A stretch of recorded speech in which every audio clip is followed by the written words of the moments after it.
เดี๋ยวจะขออธิบายหลักการคำนวณความเสี่ยงและก็การตั้ง TPSL เนาะก็คือที่เรารู้แหล้วเนาะส่วนหลายแม่นเราเกือบทุกคนนี่นะเราจะใส่ระบบฉะนั้นแล้วหลายคนก็อาจมันมีเนาะบางคนที่ว่างงแบบยังบ่รู้ว่าเราสิตั้ง TPSL อยู่ไสเราควรกดล็อตเท่าใดในแผน1ๆเนาะฉะนั้นหลักการก็คือว่า อ่จะมาว่าเรื่องของการบริหารความเสี่ยงก่อนเนาะคือการบริหารความเสี่ยงเนี่ยอันดับแรกแมันต้องกลับมาเบิ่งที่พอร์ตของเราเนาะว่าเรามีmargin เท่าใดเรามีพอร์ตเท่าใดหรือเราฝากเงินเขาเท่าใดตัวอย่างว่าเราฝากเงินเขา50เหรียญ100หรือ1,000ก็แล้วแต่แล้วในพอร์ตของเราพอร์ตนั้นหั้นน่ะเราอยากแบ่งเป็นจักไม้เนาะ อ่ะตัวอย่างคนที่ว่าเทรดพอร์ตน้อยที่สุดเนาะอาจจะ50เหรียญแล้วบัดนี้เราอยากแบ่งพอร์ต50เหรียญนี่นะมาเป็น3ไม้เนาะมาเป็น3ไม้ก็สิเฉลี่ยก็สิได้อยู่ไม้ประมาณ10ปลายเนาะ10ปลายเหรียญต่อไม้หนึ่งหรือต่อแผนหนึ่งแล้วบัดนี้คือการนำใช้ระบบนี้นะจะขอย้ำว่าถ้าอยากให้เห็นกำไรที่ชัดเจนแท้ๆน่ะ ต้องบริหารแบบเสมอแบบนี้เนาะต้องแบบตัวอย่างว่าพอร์ตเท่านี้แล้วเขาจะแบ่งว่าแผนนี้จากเหรียญหั้นน่ะบ่แม่นว่าแผนนี้10เหรียญแผนนี้20เหรียญมันก็บางทีกำไรมันจะบ่ชัดเจนบางทีมันกำไรมันก็หลายเกินไปหรือกำไรก็อาจจะบางส่วนก็น้อยบางส่วนก็หลายมันบ่ค่อยเสถียรแล้วบัดนี้เนาะคือสมมุติเนาะคือสมมุติตะกี้คือสมมุติตะกี้อั่นมีสัญญาณเสียวอยู่อยู่แถวๆนี้เนาะอ่าเมื่อกี้ก็แจ้งไปหลายคนเสียวอยู่สมมุติตะกี้มีสัญญาณเสียวอยู่แถวนี้เนาะเราต้องมาเบิ่งเนาะเราต้องมาเบิ่งว่าระยะ SL นี้นะระยะ SL นี้นะมันมีระยะจากจุดเนาะเราอยากวางจากจุดอันนี้เป็นระยะ SL เนาะขอบเขตแดงๆสำหรับคนที่ว่าเปลี่ยนมือใหม่ก็อาจจะยังงงเนี่ยเนาะอันนี้เป็นระยะ SL แล้ววันนี้บางคนอาจจะตั้ง SL ประมาณนี้ก็ได้บางคนก็อาจจะตั้งประมาณนี้ก็ได้กันแล้วแต่เขาเนาะกันแล้วแต่เขาแต่แนะนำก็คือว่าเอาไฮเดิมนี้ก็ได้เนาะ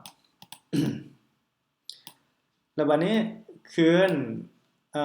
เมื่อเขาฮู้ระยะ SL ปึ๊บแล้วเนาะเขาจะเบิ่งอยู่นี่เห็นบ่1,740จุดเห็นบ่ระยะ SL ของเขาณตอนนี้ฮะนะ1,740จุดเนาะเพราะว่าส่วงนี้ทองคำค่อนข้างแรงแรงคือก็ SL นี่นะทุกๆแผนนี่มันจะแตกต่างกันเนาะเพราะว่าบางแผนก็บางส่วนมันกราฟมันก็แล่นบ่แรงเนาะบางแผนก็ SL 500จุด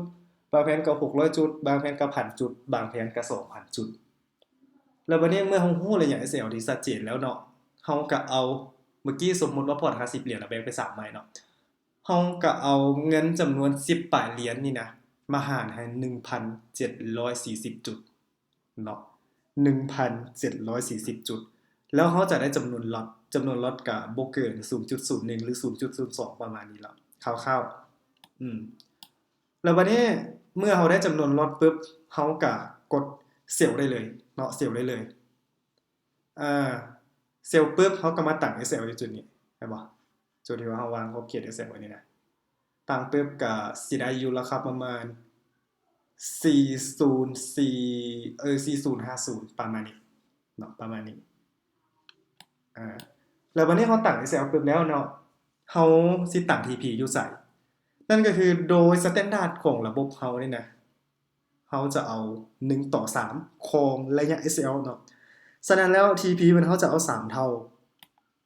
ลากลงมาแบบนี้เลยก็ได้เนาะเพื่อง่ายสำหรับเราแม่นบ่ลากแล้วเราจะเบิ่งอยู่ตัวนี้เห็นบ่ได้3มื้อใดหั้นน่ะเราจะตั้งอยู่นั่นแหละหรือบางคนแบบบ่อยากได้3ก็เอาสัก27 28 29ก็ได้แม่นบ่แต่ตามระบบมันต้อง1:3อาเมื่อเราได้1:3แบบนี้ปึ๊บเนาะ เมื่อได้1:3แบบนี้ปึ๊บแม่นเราจะมาเบิ่งอยู่ที่ราคาว่าถูกราคาใดแม่นบ่ถูกอยู่ราคา3982เนาะราวๆนี้3981 3982คำว่าตั้ง TP อยู่นี้ก็คือว่าจบเนาะตั้ง TP อยู่นี้ถือจบอืม แล้วบัดนี้กรณีว่าเฮาอยากกันหน้าทึนเนาะคือตัวอย่างเฮาเซลล์อยู่นี่แล้วกราฟมันยังบ่ลงมาคือแบบเมื่อกี้หันน่ะแล้วเมื่อกราฟลงมาฮอดประมาณหนึ่งเนาะคืออันตอนนี้มันก็ยังบ่ฮอด TP เนาะสำหรับคนที่ว่าเซลล์เมื่อกี้หันน่ะเฮาอยากกันหน้าทึนเฮาก็มาย้าย SL จากราคา4050หรือ4051นี่มาย้ายแบบกันแถวๆนี้แหละเพื่อว่าเฮาแบบจะถือตามแผนแล้วก้าวกรณีมันบ่ไปตามแผนแล้วมันกลับตัวขึ้นไปแล้วเฮาสิบ่เสียอิหยังประมาณนี้หันน่ะ เออการงานคือเนาะง่ายๆเนาะการที่ว่าเขาจะเทรดในแผนหนึ่งๆอันดับแรกต้องเบิ่งจุด SL เนาะแล้วเขาสิได้รู้จำนวนล็อตบางแผนก็ล็อตใหญ่บางแผนก็ล็อตน้อยขึ้นกับจำนวน SL แล้ว TP ก็ให้ได้ตามระบบ1:3เนาะหรือถ้าบ่ได้1:3ก็1:2ครึ่งเนาะ1:2เกือบๆ1:3นี่ก็พอได้ละเนาะ ถ้าเฮาเฮ็ดแบบนี้มันเฮาจะมีกำไรเนาะขอย้ำว่าเฮาจะมีกำไรสำหรับคนที่ใช้ระบบเครื่องมือเนาะคือที่เรารู้แล้วเนาะว่าหลายคนก็พอร์ตแตกต่างกันบางคนก็พอร์ตน้อยพอร์ตใหญ่แต่พอร์ตเท่าใดก็อยากให้ทุกคนทันเดินเงินแบบเสมอเนาะสำหรับคนที่เป็นมือใหม่แล้วเขาจะเห็นกำไรที่ชัดเจนแต่ถ้าว่าเจ้าเป็นท็อปเทรดเดอร์อยู่แล้วเนาะถ้าเจ้าแบบเทรดดนแล้วก็ เจ้าสิเดินเงินโอเวอร์ก็ได้เนาะเดินเงินแบบไม้นี้น้อยไม้นี้หลายก็ได้ก็ขึ้นกับเจ้าเนาะแต่คนที่เป็นมือใหม่แนะนำให้เดินเงินแบบเสมอก่อนเนาะประมาณนี้